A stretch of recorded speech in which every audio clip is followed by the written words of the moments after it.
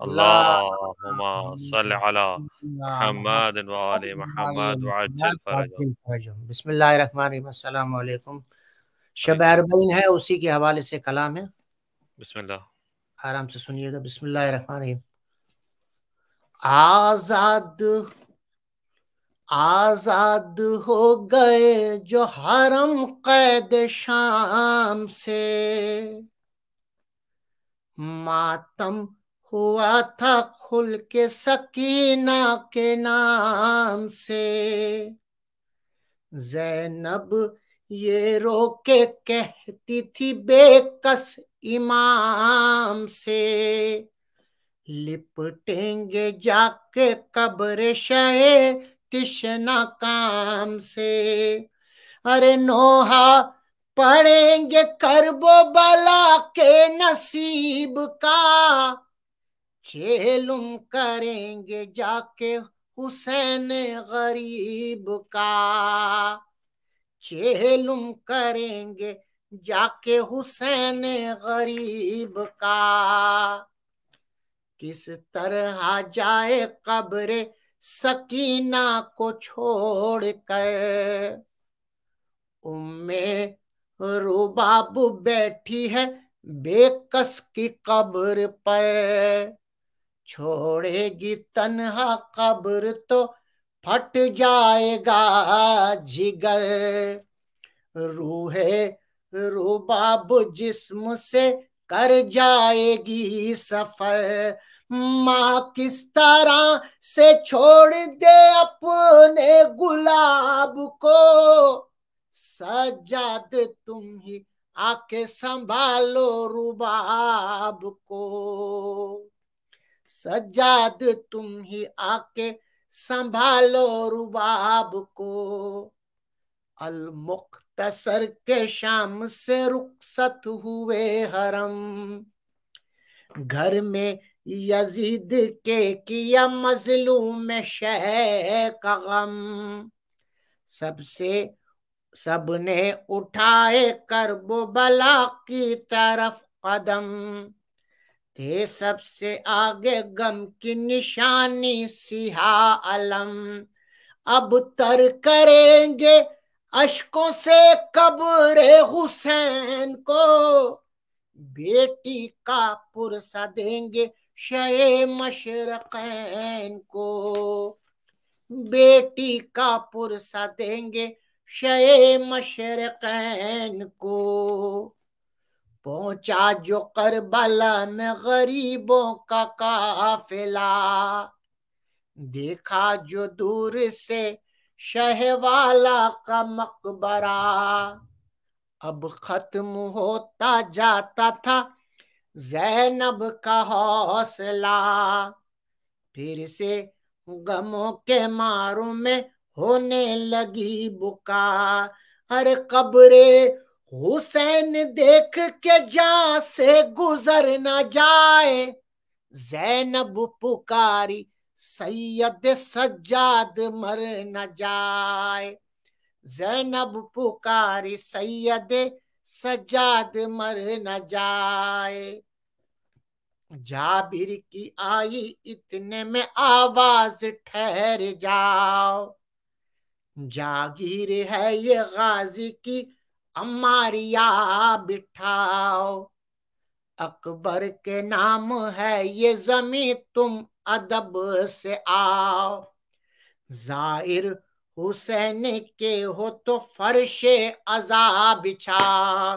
ارے عابد پکارے رنج و علم کے ستائے ہیں، ہم شام سے حسین کے چہلم میں آئے ہیں، ہم شام سے حسین کے چہلم میں آئے ہیں.